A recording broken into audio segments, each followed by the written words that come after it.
Hello guys, welcome back to our YouTube channel Alpha Tech is education. जैसे कि guys हमने पिछली video में डिस्कस किया था जनरेशन ऑफ कंप्यूटर, हार्डवेयर के उपयोग के आधार पर था ना ये। तो जनरेशन ऑफ कंप्यूटर पढ़ना था अपन को। तो हमने आपसे कहा था कि नेक्स्ट वीडियो में हम देखेंगे जनरेशन ऑफ कंप्यूटर को शॉर्ट उसमें प्रीव्यू में। तो देखते हैं इसमें, देखिए ये है पीढ़ी जनरेशन लिखी है। ये हार्डवेयर, सॉफ्टवेयर, मेमोरी, गणना, उपयोग, विशेषता, उदाहरण और इसके गुण और दोष है, मतलब एडवांटेजेस और डिसएडवांटेज। अब देखिए इसमें प्रथम पीढ़ी का विकास कब हुआ था? 1942 से 1955 के बीच, और इसमें उपयोग किया गया था निर्वात ट्यूब। इसमें सॉफ्टवेयर कौन सा था? मशीनी भाषा और बाइनरी लैंग्वेज का उपयोग किया जाता था। मेमोरी के रूप में पंच कार्ड और पेपर टेप का इस्तेमाल किया जाता था। इसकी गणना की जाती थी माइक्रोसेकंड में, मिली सेकंड में इसकी गणना की जाती थी। इसका उपयोग किया जाता था वैज्ञानिक और रक्षा अनुप्रयोग के लिए।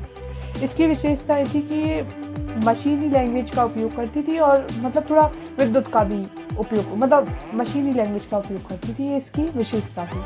फिर उसके बाद आता है कि इसके उदाहरण कौन कौन से? एनिक और एडवेक और यूनिवेक फास्ट, ये तीन इसके उदाहरण हैं। इसके गुण क्या है? गुण और दोष। इसमें देखेंगे गुण तो था ही नहीं, दोष थे इसमें।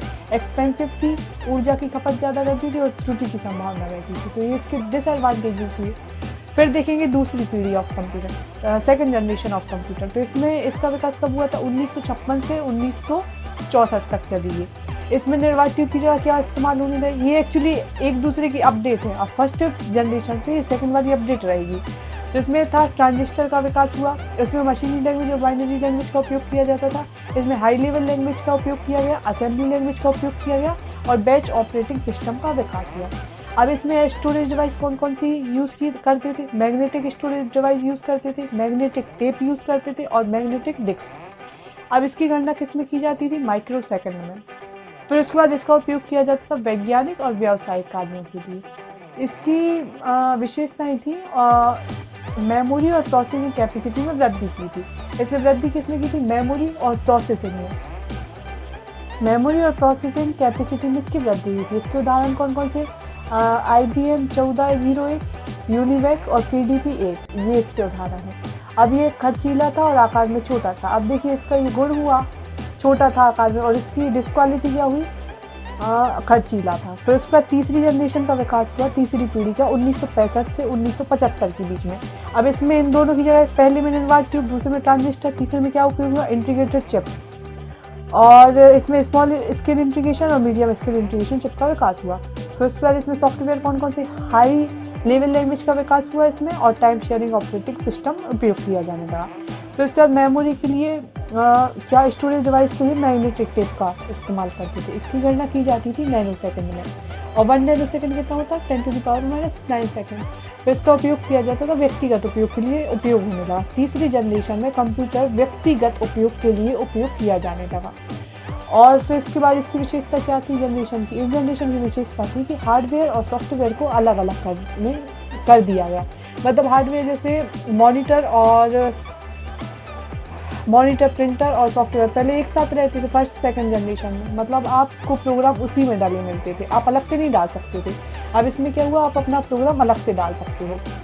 मतलब जैसे आपको JR टाइपिंग इंस्टीट्यूट चाहिए तो आप उसमें अपना अलग से प्रोग्राम डाल सकते हो, या फोटो एडिटिंग का सॉफ्टवेयर आप अलग से परचेज करके डाल सकते हो सिस्टम में, लेकिन पहले ऐसा नहीं होता था। इसके उदाहरण कौन कौन से? IBM 360, PDP 11। और इसके गुण क्या थे? ये तीव्र था, छोटा था और सस्ता था, है ना। फिर उसके बाद है चतुर्थ पीढ़ी, मतलब फोर्थ जनरेशन ऑफ कंप्यूटर। इसका विकास हुआ 1976 से 1989 के बीच में। इसमें हार्डवेयर के रूप में यूज होने लगा very large scale integration micro processor और PC का विकास हुआ। देखिए इसी पीढ़ी में माइक्रो प्रोसेसर का विकास हुआ था। जनरली ये क्वेश्चन एग्जाम में पूछा जाता है कि माइक्रो प्रोसेसर का विकास कौन सी जनरेशन में हुआ? तो वो फोर्थ जनरेशन में हुआ, है ना। तो इंपॉर्टेंट क्वेश्चन है। फिर उसके बाद इसमें सॉफ्टवेयर कौन कौन सी उपयोग होने लगे? GUI, यूनिक्स और C लैंग्वेज। GUI मतलब ग्राफिकल यूजर इंटरफेस, और यूनिक्स का और C लैंग्वेज का विकास भी इसी में हुआ। अब ये भी आता है कि इनमें से कौन सी लैंग्वेज लो लेवल लैंग्वेज है? तो assembly language low level language है और C language high level language है। फिर उसके बाद इसमें मेमोरी, सेमीकंडक्टर मेमोरी आ गई, यूज होने लगी। इसकी गणना की जाती थी पिको सेकंड में, और 1 पिको सेकंड होता है 10⁻⁻12 सेकंड। इसका उपयोग भी व्यक्तिगत उपयोग के लिए किया जाने लगा। ये मल्टीटास्किंग होता था। इसकी एक क्वालिटी है कि ये मल्टीटास्किंग था, मतलब एक साथ विभिन्न काम कर सकता था। मतलब आप एक साथ गेम भी खेल सकते हैं और साथ में वर्ड पे डॉक्यूमेंट भी बना सकते हैं, या आप म्यूजिक भी सुन सकते हैं और साथ में गेम भी खेल सकते हैं। फिर उसके बाद इसके उदाहरण है IBM PC, एप्पल PC। और ये सस्ता था, इसका गुण था, ये क्वालिटी है इसकी एडवांटेज कि ये सस्ता था और तीव्र था, मतलब जल्दी काम करता था। फिर उसके बाद पंचम पीढ़ी, यह आई है 1990 से अब तक जो उपयोग किया जा रहा है वो है पंचम पीढ़ी। इसमें हार्डवेयर के रूप में ultra large scale integration, super large scale integration का उपयोग किया जाने लगा था। इसमें नोटबुक, लैपटॉप और इंटरनेट का विकास हुआ। फिर उसके बाद आता है कि सॉफ्टवेयर में कौन कौन सा, इंटरनेट और मल्टीमीडिया। देखिए मल्टीमीडिया का विकास हुआ इसमें 5th जनरेशन में, है ना। मल्टीमीडिया से आप सभी परिचित हैं, यूट्यूब वगैरह।